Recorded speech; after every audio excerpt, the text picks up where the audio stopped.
Hi dear students, myself Purushottam Sharma and I welcome you to the YouTube channel of Srimati Mahari Devi Tapalia Girls College. Today we are going to discuss solid state physics. हम नया chapter start करने जा रहे हैं, नए subject solid state physics से। Nuclear physics का हम ऑलरेडी एक चैप्टर कर चुके हैं, एक यूनिट उसकी कंप्लीट कर चुके हैं।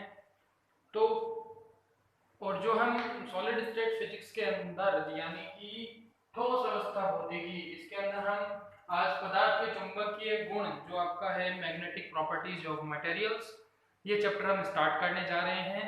और ठोस अवस्था भौतिकी के अंदर हम सॉलिड के बारे में पढ़ने वाले हैं। कोई भी द्रव्य होता है, तीन तरीके से आप उसको डिफाइन कर सकते हैं। ठोस, दूसरा हो जाता है द्रव्य, तीसरा हो जाता है आपके पास में गैस। उसमें से जो ठोस है उसकी हम डीपली स्टडी करने वाले हैं इस पेपर के अंदर कि उसके क्या क्या उसके इंटरनल उसकी क्वालिटीज होती हैं, आउटरनल यानी एक्सटर्नल जो आपकी हैं क्वालिटीज होती हैं, उसके ऊपर कौन से सिस्टम्स अप्लाई होते हैं। इस तरीके से हम पूरी जो आपकी सॉलिड स्टेट है, ठोस अवस्था है, उसके बारे में स्टडी करने वाले हैं। सबसे फर्स्ट हम आज स्टार्ट करेंगे पदार्थ के चुंबकीय गुणधर्म, दैट मींस की मैग्नेटिक प्रॉपर्टीज ऑफ मटेरियल्स। सबसे फर्स्ट हम चुंबकीय गुण की बात करते हैं। चुंबकीय गुण आपको पता है कि क्या होता है, आपने अपनी काफी जूनियर क्लासेस में चुंबक के बारे में पढ़ रखा है, जिसमें दो पोल होते हैं। और चुंबकीय गुण यानी कि कोई भी ऐसा जो चुंबक का जो गुण धर्म है उसको सेट करे, कोई भी पदार्थ के अंदर चुंबकीय गुण अप्लाई हो सकता है। फेराडे ने 1845 में बताया था कि जो आपके पदार्थ हैं जिनमें ठोस, द्रव्य, गैस हैं, ये क्या करते हैं, चुंबकीय क्षेत्र से प्रभावित होते हैं। दैट मींस कि इनके आसपास अगर कोई चुंबकीय क्षेत्र अप्लाई करा जाता है तो ये क्या होते हैं, चुंबकीय क्षेत्र से उन पे कुछ ना कुछ उसका इफेक्ट होता है। और जो पदार्थ में कोई भी चुंबकीय गुण उत्पन्न होता है वो इलेक्ट्रॉन सिद्धांत के ऊपर बेस्ड होता है। किसके ऊपर बेस्ड होता है? इलेक्ट्रॉन सिद्धांत के ऊपर बेस्ड होता है। और उस इलेक्ट्रॉन सिद्धांत का जो इलेक्ट्रॉन सिद्धांत है वो क्या होता है कि पदार्थ में परमाणुओं में उपस्थित इलेक्ट्रॉनों की कक्षीय गति, प्रचक्रण गति और जो उनका नाभिक एवं इलेक्ट्रॉन की गतियां हैं, उनसे जो चुंबकीय आघूर्ण, चुंबकीय प्रवृत्ति और चुंबकीय अलग अलग तरीके से, यानी कि कोई भी जो आपका परमाणु है उसके अंदर आप अपने को बताया प्रोटॉन, न्यूट्रॉन, इलेक्ट्रॉन, नाभिक के अंदर आपके प्रोटॉन न्यूट्रॉन लेवल होते हैं, इलेक्ट्रॉन उसके चारों तरफ चक्कर लगा रहे होते हैं। तो उसके कुछ सिद्धांत से हम बोल सकते हैं कि जो मूव करते हैं इलेक्ट्रॉन वगैरह, उनकी जो स्पिन है, प्रचक्रण है, गति है, कक्षीय गति है, ऑर्बिटल जिसको मोशन बोलते हैं, ये है, इन सब से चुंबकीय आघूर्ण और ये सब क्या होते हैं, उत्पन्न होते हैं। और वो ही हम इफेक्ट इस पूरे चैप्टर में पढ़ने वाले हैं।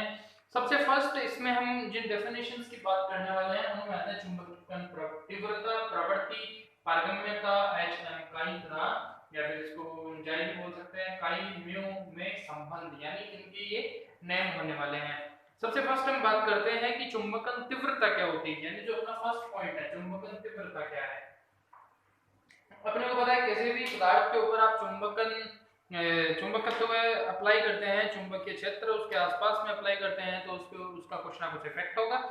तो उससे रिलेटेड ही अपनी चुंबकन तीव्रता की परिभाषा होती है, जिसके अंदर अपन बोल सकते हैं कि पदार्थ में प्रति एकांक आयतन में नेट जो चुंबकीय आघूर्ण यानी मैग्नेटिक मोमेंट प्रति एकांक आयतन में, फर्स्ट की क्या है, प्रति एकांक आयतन में, प्रति एकांक आयतन में चुंबकीय आघूर्ण की संख्या, ठीक है। यानी कि जो क्या हो जाएगी डेफिनेशन, पदार्थ के प्रति एकांक आयतन में जो नेट चुंबकीय आघूर्ण है वो क्या कहलाता है, उसकी चुंबकन तीव्रता कहलाता है। चुंबकीय आघूर्ण को m से डिनोट करते हैं, दर्शाते हैं, और जो आपका आयतन है उसको b से दर्शाते हैं। तो कुल मिला के जो आपकी चुंबकन तीव्रता है यानी इंटेंसिटी ऑफ मैग्नेटाइजेशन, उसको हम m से लिखते हैं। किससे लिखते हैं? m से लिखते हैं। किससे लिखेंगे? इनके सामने इनका फॉर्मूला लिखूंगा, m से लिख देंगे और वो m आपका हो जाएगा, लिमिट में मैं लगा देता हूं यहाँ पे डेल आई टेंड्स टू 0 और इसको एम आई डिवाइड कर देता हूं मैं डेल v, ठीक है। दैट मींस कि डेल v टेंड्स टू यहाँ पे क्या हो जाएगा, आपके पास 0 हो जाएगा। और ये जो i है एम आई, ये क्या होगा, i में पदार्थ का जो आईवा परमाणु है उसका क्या है, चुंबकीय आघूर्ण है। तो अपने को चुंबकन तीव्रता क्या मिल जाती है, m is equal to limit of del v tends to 0 I multiplied by del v। ठीक है, तो आगे हम बात करते हैं चुंबकीय प्रवृत्ति की, मैग्नेटिक, इसको ससेप्टेबिलिटी बोलते हैं अगर हम इंग्लिश की बात करें तो जो चुंबकीय प्रवृत्ति है यानी कि मैग्नेटिक ससेप्टेबिलिटी है वो क्या होता है डियर स्टूडेंट्स, की पदार्थ में जो चुंबकन तीव्रता हमने उत्पन्न करी है, यानी जो हम यहाँ पे हमने m निकाला है वो, और उसके साथ में क्या ले लेते हैं अपन कि उसके साथ में जो उस पे आरोपित चुंबकन जो क्षेत्र है यानी कि आपका अप्लाइड मैग्नेटिक फील्ड वो H होगा, उसका जो अनुपात है यानी कि आपके इस m का और ये जो आपके मैग्नेटिक फील्ड इसमें आपने जो अप्लाई करा है उस पदार्थ के ऊपर, वो पदार्थ के ऊपर जो आपने मैग्नेटिक फील्ड अप्लाई करा है वो, और जो आपकी इसकी चुंबकन तीव्रता है ये क्या बन जाती है, उसकी चुंबकन या चुंबकीय प्रवृत्ति बन जाती है, आपकी क्या बन जाती है, मैग्नेटिक ससेप्टेबिलिटी ये बन जाती है। इसको काई से व्यक्त करते हैं तो इसको लिख दिया हमने m/h, यानी m और h का अनुपात क्या बन जाता है आपके पास, काई बन जाता है। ये एक विमाहीन राशि होती है डियर स्टूडेंट्स। और दूसरी बात इसमें कि समदेशिक, और अगर ये समदेशिक है यानी कि एक ही दिशा के अंदर है और अदिश राशि होती है। दूसरा क्या है कि अगर ये आपके विषम देशिक है, दैट मींस कि इसके अंदर जो चुंबकन जो दिशाएं हैं उसकी चुंबकीय क्षेत्र की वो क्या हो जाती हैं, भिन्न भिन्न हो जाती हैं, अलग अलग दिशाओं में ये चीज हो जाती है। और जब अलग अलग दिशाएं होती हैं तो इसको प्रादेशिक बोल देते हैं अपन, यानी टेंसर बोल देंगे कुल मिला के। और अगर आपके समदेशिक हो तो इसको आइसोट्रोपिक बोल देते हैं। और यहाँ पे जो चुंबकीय प्रवृत्ति है, इस चुंबकीय प्रवृत्ति को जब ये क्या होगा आपके पास में अलग अलग दिशाओं में होगा तब उसको अपन क्या बोलेंगे, आयतन चुंबकीय प्रवृत्ति बोल देंगे, यानी वॉल्यूम मैग्नेटिक ससेप्टिबिलिटी भी इसको आप बोल सकते हैं।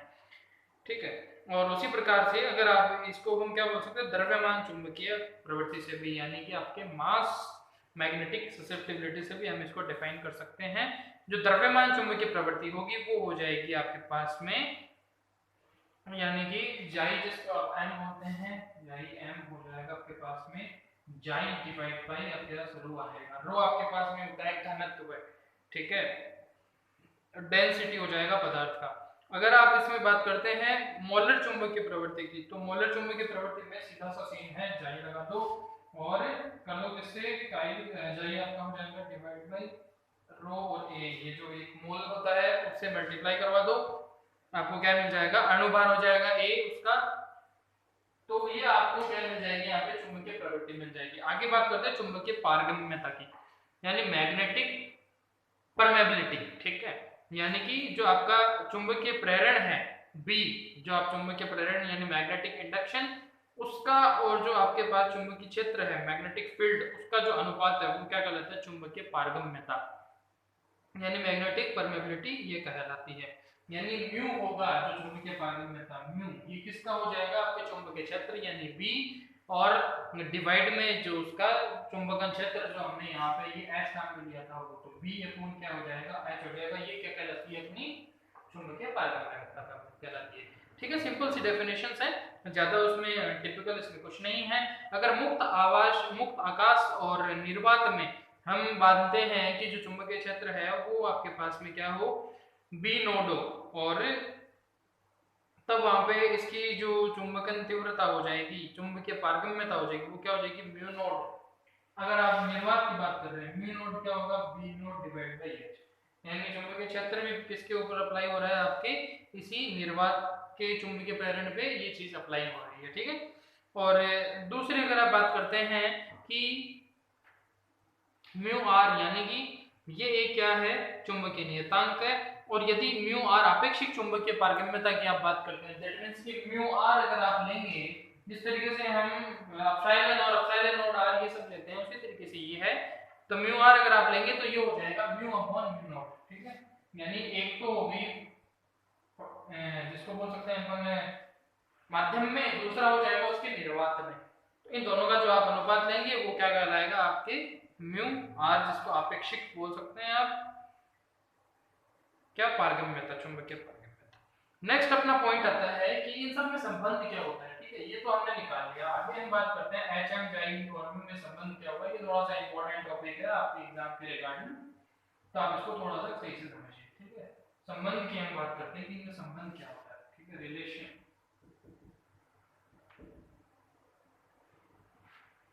तो सबसे फर्स्ट इसमें संबंध की हम बात करेंगे तो सबसे फर्स्ट हम ये बोलेंगे कि अपने को ये पता है कि जो चुंबकीय प्रेरण और जो चुंबकीय क्षेत्र है दोनों क्या है, सदिश राशियां होती हैं, ठीक है। जब ये सदिश राशियां हैं तो पदार्थ में क्या होगा कि मुक्त आकाश और जो निर्वात है ये मुक्त आकाश हो गया, और दूसरा क्या हो जाएगा आपके पास में कि जिसमें आपने माध्यम ले रखा है, तब वहां पे चुंबकीय जो प्रेरण होगा उसको हम क्या लिख सकते हैं, B is equal to total जो आपका चुंबकीय होगा वो क्या होगा, B नोड प्लस BI हो जाएगा, ठीक है, या फिर इसको वैसे बोल सकते हैं अपन, ठीक है। ये हो गया, इसके ऊपर हम इनको क्या बोलेंगे, वेक्टर है ये सदिश है तो सदिश इसके ऊपर शो कर देंगे। ये आपका अब हम इसको संबंध में डिफाइन करने वाले हैं, ठीक है। चुंबकन के कारण क्या होगा, जो चुंबकीय प्रेरण आपका B1 है ये क्या होगा, चुंबकीय तीव्रता के समानुपाती होगा, अनुक्रमानुपाती यानी समानुपाती होता है। तो ये चुंबकन तीव्रता के होगा, दैट मींस की तीव्रता के लिए हमने m यूज किया था तो B होगा m के आएगा यहाँ पे म्यू नॉट, ठीक है। इस तरीके से ये अपने पास में मिल जाएगा। अब यहाँ पे जो B नॉट है, B नॉट का मान क्या होगा, निर्वात के अंदर म्यू नॉट h हो जाएगा, म्यू नॉट h हो जाएगा B नॉट का मान। आप यहाँ से देखो B का मान, B नॉट का मान म्यू नॉट h आ सकता है यहाँ से, तो B नॉट का मान क्या जाएगा, म्यू नॉट h आ जाएगा,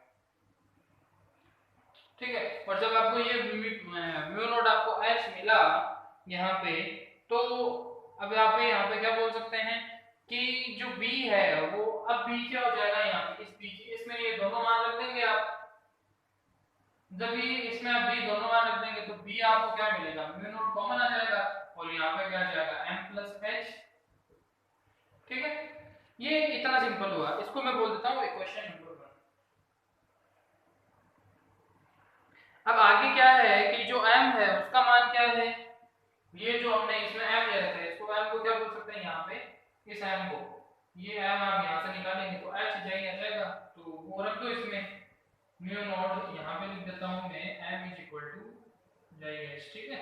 तो म्यू नॉट इक्वल टू क्या लिख सकता हूँ मैं, जाई h प्लस h आ जाएगा, तो जाई h बाहर आ सकता है, म्यू नॉट h 1 प्लस जाई या काई जो भी इसको है बोल सकते हैं आप, तो वो आ जाएगा, ठीक है। तो ये आपको सिंपल सा मिल गया। अब b का मान क्या है, b का मान क्या है यहाँ से, म्यू h है, ठीक है। b का मान म्यू h आ गया। अब म्यू h आया तो मैं यहाँ पे b की जगह पे ये रख सकता हूँ, तो मैंने क्या कर लिया यहाँ पे म्यू h लिख दिया, इक्वल में क्या है म्यू नॉट h 1 प्लस काई, तो h से h कैंसिल हो गया, तो बचा क्या मेरे पास में, mu is equal to mu naught 1 plus chi, ये अपने को मिला, ठीक है। अब ये मिल गया, इसको बोल देते हैं इक्वेशन नंबर 2। एक काम और कर सकते हैं यहाँ पे कि आपेक्षिक पारगम्यता के पद में इसको लिख सकते हैं। आपेक्षिक पारगम्यता का मतलब क्या हो गया, हमने अभी मैंने आपको बताया कि म्यू आर को हम म्यू अपॉन म्यू नॉट लिख सकते हैं, तो म्यू की यहाँ पे मैं वैल्यू लिख सकता हूँ। तो अगर म्यू को मैं वैल्यू बोलूंगा तो म्यू की वैल्यू क्या होगी मेरे पास में, पीछे वाले फॉर्मूले से हम रिकॉल करते हैं, mu r mu upon mu naught, mu की वैल्यू क्या है, म्यू आर और म्यू नॉट, तो क्या हुई म्यू आर म्यू नॉट। अब उसी वैल्यू को अगर मैं इसमें सेट करता हूँ तो यहाँ पे क्या आएगा, म्यू आर और म्यू आर म्यू नॉट बराबर में क्या है, म्यू नॉट 1 प्लस आई, ठीक है। अब यहाँ पे एक काम कर सकते हो, म्यू नॉट से म्यू नॉट उड़ा दिया हमने, तो यहाँ पे क्या रह जाएगा, म्यू आर इक्वल क्या रहा 1 प्लस जाई। तो ये सिंपल सा थीम है, हमने मोस्टली क्या करा, इन सब में रिलेशन बता दिए 1 बाय रूट, इसमें क्या रिलेशन हो सकता है। ये आज हमने बेसिक पढ़ा इस चैप्टर का। कल हम बात करेंगे चुंबकीय पदार्थों का वर्गीकरण की, इसके वर्गीकरण क्या क्या हैं, जिसमें अपने पास आएगा प्रतिचुंबकीय पदार्थ, अनुचुंबकीय पदार्थ और लोह चुंबकीय पदार्थ, यानी फेरोमैग्नेटिज्म, मैग्नेटिक आ जाएगा, पैरामैग्नेटिक आएगा, डाईमैग्नेटिक आएगा। इस तरीके के हम कुछ टॉपिक्स पढ़ने वाले हैं, तो स्टे ट्यून्ड टेक। और आप यहाँ पे आप क्या करिए, वीडियो के जो नोट्स आप हैं वो जरूर बना लीजिए। हमारा न्यू बुक भी स्टार्ट हो गया है, तो मिलते हैं नेक्स्ट वीडियो में सीखने के लिए फिजिक्स। तब तक के लिए keep learning, keep growing. Thank you very much, bye bye.